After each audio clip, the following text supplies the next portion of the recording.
We saw Neymar walk off there. We've seen Messi walk off. We've seen Ronaldo walk off. We've seen Suarez walk off. We're going to have new stars at this World Cup, and one of those will be a manager. Will it be Roberto Martinez? Here he is. Roberto Martinez, you said us before, this was the game they were born for, and they did it. They did, and I think you saw it. There were incredible hearts out there. Sometimes you have to accept that Brazil has got this finesse, that quality that they're going to break you down, and they didn't accept it. I didn't even think that for 1 minute they were going to give up, and this is something special. These boys deserve to be real special people back in Belgium. I hope that everyone in Belgium is very, very proud. Congratulations with your tactical masterpiece. A double row of three in the center. Lukaku, who came from the right. You never did something like this before when you took all those decisions. Yes, but tactically, I never lost a game in the tactics board. It's the execution of the tactics that it matters, and the execution was magnificent. Just when you say to someone that we're going to play in a certain way, as a player, you need to be so brave to accept it. And these boys, in 2 days, they changed the tactical disposition, the approach to it, and that's not down to tactics. That's just down to the desire and wanting to make it happen. I couldn't be prouder. From a coach, that's just what you're working towards, to have the opportunity to give something to a player and then execute it to perfection. Roberto, there's a whole generation in Belgium, 35 years and younger, who never experienced something like this. This is so special. It is, and we can't let them down. I think now we need to enjoy. This is beating Brazil in the World Cup in a knockout phase. Everyone needs to be, in a way or another, creating a nice memory back in Belgium, here in the stadium, and just treasure it and pass it down in the generations. And now we need more energy for the next game. So let's make sure that we all together and we all driving each other to be as good as we can against. In the semi-final. Happy for him. I mean, he formed this Belgium team in a way that they believe in it. They stick to the plan, as he said. He changed tactics. The players bought into that process, and it seems everybody's on the same page. You know, so the chemistry now, especially the quarterfinal, is the most important moment in a World Cup. You make it or you break it. Yeah. That's been the big question about this Belgian team. Are you a team of individuals who can perform now and again, or can you come together as a team? And he's gelled them together. That all has to come from the manager. From what went on 2 years ago to where they are now, there's a huge difference. To come back from 2-0 down against Japan, to have the character to hang on this evening, that tells you everything about that team spirit in that team. It became. Go on. You want to say something? I think that as well. That's being able to manage egos. That's being able to manage top players. You've got Hazard, been the best player in the Premier League for a couple of years. Won titles there. You've got Kevin De Bruyne this year, the main man. You've got Lukaku. Them three are the main men at their clubs in terms of producing and deciding games. They've had to be brought together, and that's the question. Could you get them to do that? That's what Alan's saying there. Can you get them to do that? That's down to the manager in cajoling them talents and making them play together and giving them a dream that they can all believe in, which they do now. They had a nervy last 20 minutes, though, thanks to this goal from Augusto, which gave us a football match, made it exciting. Yeah, they wasn't going to get anything past him, really. No, they certainly did. Brazil, after that, had a number of chances, as you would expect them to do. Belgium backed off and backed off. One goal. Yeah. Better have a look at a couple of penalty shouts, VAR. Well, we'll look at the Neymar dive first, because Call on VAR, and it goes against him, and it goes against his team. Well, let's have a look at that tight call, because it looks like it could well the penalty and one doesn't. Then I suppose it's not. Well, it was 100%. How many times did we have to look to be sure, I suppose, is the argument. Yeah, absolutely, and that's what we were told before the tournament started, that VAR was brought in for this tournament for the absolute howlers. Although it's not always been exactly the case, but I think it's been a big addition to it. Well, what do you think to VAR? I think it's a big addition. I think it's the big winner, actually, one of the big winners of this World Cup. Even with that decision tonight? Well, there will always be. I mean, let's say it's still human error. If 9 out of 10 really work well, you know, you always will have some discussion about the one or the other situation, but I would say that 90-95% of all decisions that were kind of influenced by VAR were right, were correct. Obviously this one not. Yeah, and you're not going to see anyone punch the ball in the net like we've seen before. Things like that, but it's true though, isn't it? That's not. It's not going to happen anymore. So it's a good thing. Talking about punching the ball and using your hands, Courtois. He was very calm. He was very relaxed, and your defenders feel that. You feel it when a goalkeeper is there, relaxed, and is on top of his game. And that's why he was just so outstanding, not only because of the saves. No, we can hear from him. Thibaut Courtois is with Jason Mohammed. Well, Thibaut, many congratulations. I mean, can you sum up, can you put into words what is going through your mind right now? That's incredible, this team wants to win every game. We won all our games until now. Like against England, a lot of teams said that it's better to lose, to draw, but we were there. We wanted to win every game. We chose maybe the hardest part, but we have confidence in our team. I was watching you in the warm-up. There was a real steely determination, wasn't there, in the warm-up today, and we saw that on the pitch. Yeah, indeed. I think I've been unfairly criticized a lot of time this year. Maybe sometimes I could have saved the goal, but the amount of things I got over my head, I think it was not always fair. So I think today I prove again who I am and where I'm here, and I'm very happy with that. And especially that save from Neymar in the final stages. What was going through your mind, Thibaut? Well, obviously I saw the ball going back, cut back, and I was back good on my feet. I know he likes to do it that way, and I was ready, and I pulled a great save, I think. What about the performance from Marouane Fellaini and Vincent Kompany in front of you today? Well, I think it's everyone. I think our tactical plan was amazing, especially the first half. We knew very well what to do, how to defend. We did well. There was a bit of luck as well with the post and so, but you felt it was our day today. Second half was much harder with obviously their strength, offensive strength. They're really good going forward, and we were a bit tired. Obviously, we gave a big effort against Japan, and good team performance. You are one win away from a World Cup final, Thibaut. Yeah, indeed, and it's amazing. It's a childhood dream. We have a difficult team against France. We know plenty of guys there, especially Oli and N'Golo.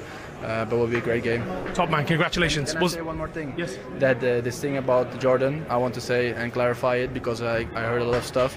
I never mocked his height. I want to make that clear, because I would never mock the height of a goalkeeper. I think he's a great goalkeeper. He proved this year, and I only said that because he got a touch, maybe I would have said it because I'm 15 centimeters taller, but I never mocked his height because I know he's a great goalkeeper. So I want to make that clear. Okay, thank you very much. See you in St. Petersburg. Thank you. Fair enough, well said, Thibaut. He was magnificent. Here's a stat for you, Jurgen. It'll be the first time in the semi-finals that we haven't had either Brazil, Argentina, or Germany ever. Yeah, you needed to make that clear.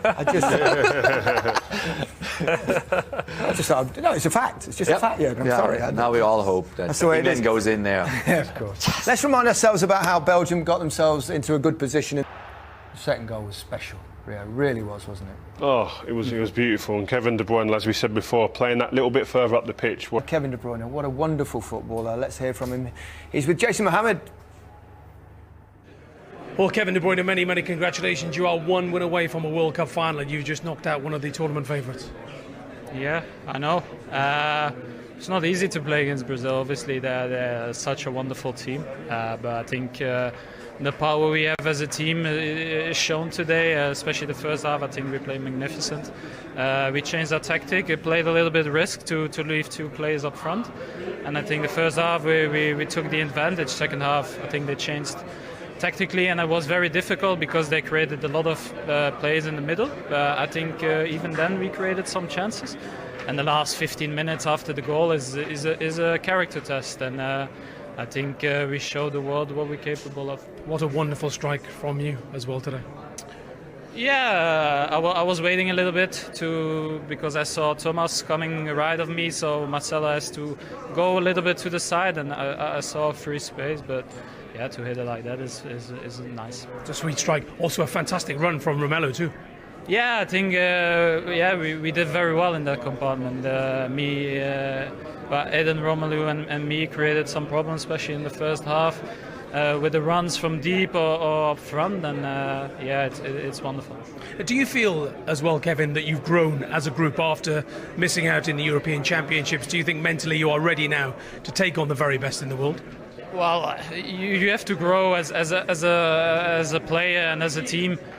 obviously it's very difficult. It's a tournament. I know you're out, and it's going to be with the next games the same. But we try everything to win the game, and we have to prepare mentally. And in the end, we'll see what happens. You have a remarkable togetherness as well. You can see that before the match, during the match, and after the match. Yeah, but we are here to try and win the World Cup. Obviously, everybody tries to win it. If we can win the semi-final, we are there in the game where everybody wants to be. So we have to prepare ourselves to be ready for that game. Well, Belgium are through, Brazil are out. This World Cup's pretty open now, isn't it? Oh, it's very open. And we go back to the job that Roberto Martinez is doing. 5 wins on the spin, unbeaten now in 24 games. 24, yeah. They were beaten in his very first game, haven't been beaten since. So it shows you the value of being patient with the manager. I mean, he lost his first match, so he stuck with it. they're full of confidence. Yeah. He's doing a great job. He's got good players. He's got very good players, but still you have to manage, that environment. You have to manage that group with a lot of egos. Big players, playing in Premier League. And he's done a fantastic job.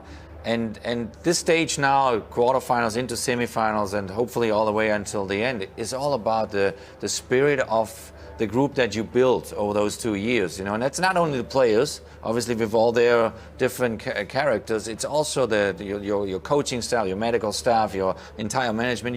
You manage a group of 50, 60 people every day for about 2 months, and there's a lot of tension and a lot of kind of issues and problems. And he seems like he found the recipe to make everybody feel important, make everybody feel happy and appreciated. And that's a lot of the work a manager is doing. And it seems like they really get along, and that spirit is what carries you into the semi-final and into a final and maybe into winning a World Cup. And I think adding to that point about making people feel a part of the squad, he rewarded players from the last game against Japan. Fellaini came on, changed the game.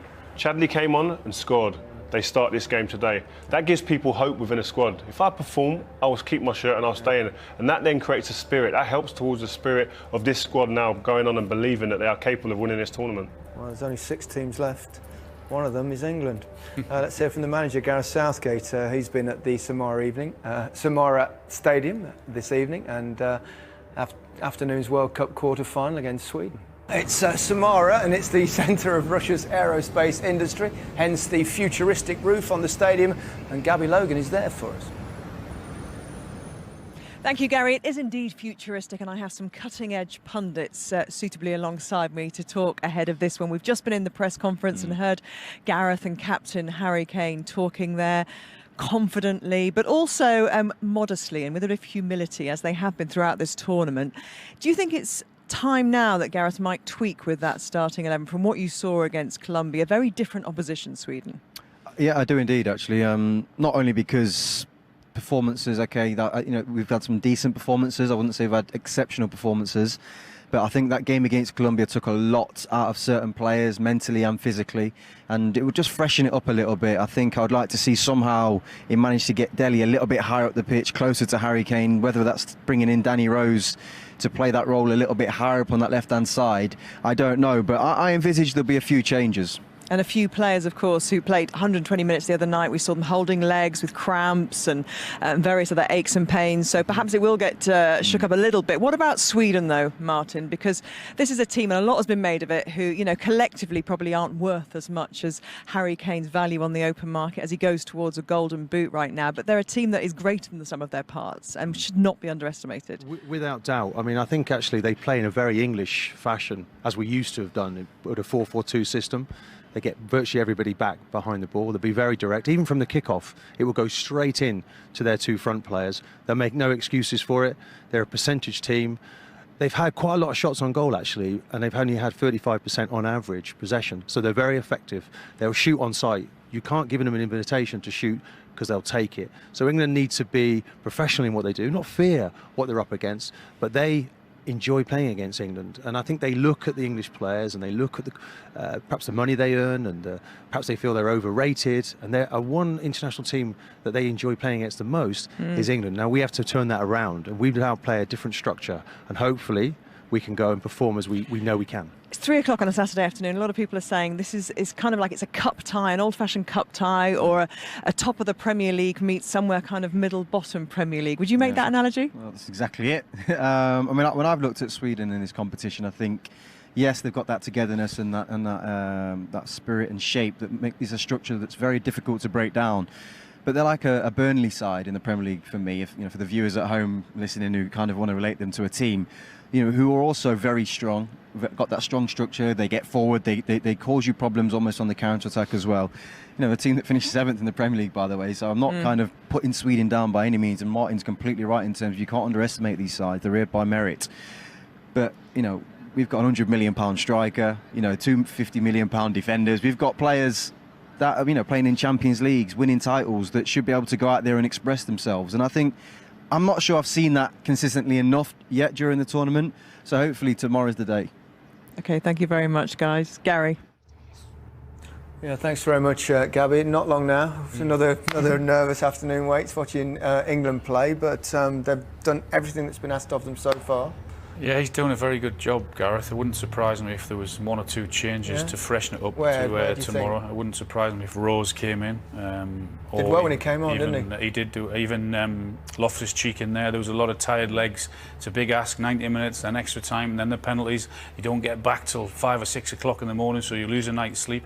So I would expect 1 or 2 changes. Yeah. How do you think they're doing, Jürgen? I think they're gonna go through it. Yeah. Do it, yes. Great to hear that. Yes, no, I think, for looking from the outside, obviously, you know that far better. The spirit is there. Gareth is doing a fantastic job, And what I see, the first time since a long time on that English side, is there's a certain sense of being light with things, being relaxed with things. There's not that amount of expectations or pressure on the shoulders of the players right now. And you have players that they can make a difference anytime. It seems from the outside this is good timing, and you just need to get through that quarterfinal. Doesn't matter how, it doesn't matter. It's a set piece, a penalty, something. But what the belief I think is there. It looks like it from the outside that everybody gets along, is on the same page, and I think what really matters is that the outside world, the fans, the whole country is not putting too much expectation. Believe you me, they are. When the hope is right. That's what we do best. Stay relaxed. Stay relaxed. All we see on social media at the moment is coming home. So that's all right. That's great. We're going to come home after the final. It's humour, etc. But what there is within this squad that we've not seen for many a year, there is a harmony. There's an absolute desire to be within that squad, and there's a belief in what the manager is implementing to this team. So that aspect with this squad is such a powerful thing to have, to then start to have the relationship built within the team, within the squad, for the players to become a success. Okay, we'll see. Not long to wait. Our build-up starts tomorrow on BBC One at 2 o'clock. England against Sweden for a place in the semi-finals of the 2018 World Cup. Earlier, the quarter-finals kicked off with Uruguay taking on France. Steve Wilson was watching. France through, one of only 2 former winners left. You know who the other one is? Go on. 1966. What a World Cup, though, isn't it? It's been unbelievable. There's been ups and downs. There's been the team we expected to win things have gone out. Ronaldo's, Messi's, now Neymar, the biggest 3 players on the planet, gone home. Now teams are winning the games here. The team ethics is the thing that's getting teams through in this tournament. And European teams left in the tournament. Phenomenal. We're out of time, Rio. Thanks very much, Jürgen, Al. That's it from us. We're off for an early night. Big day tomorrow.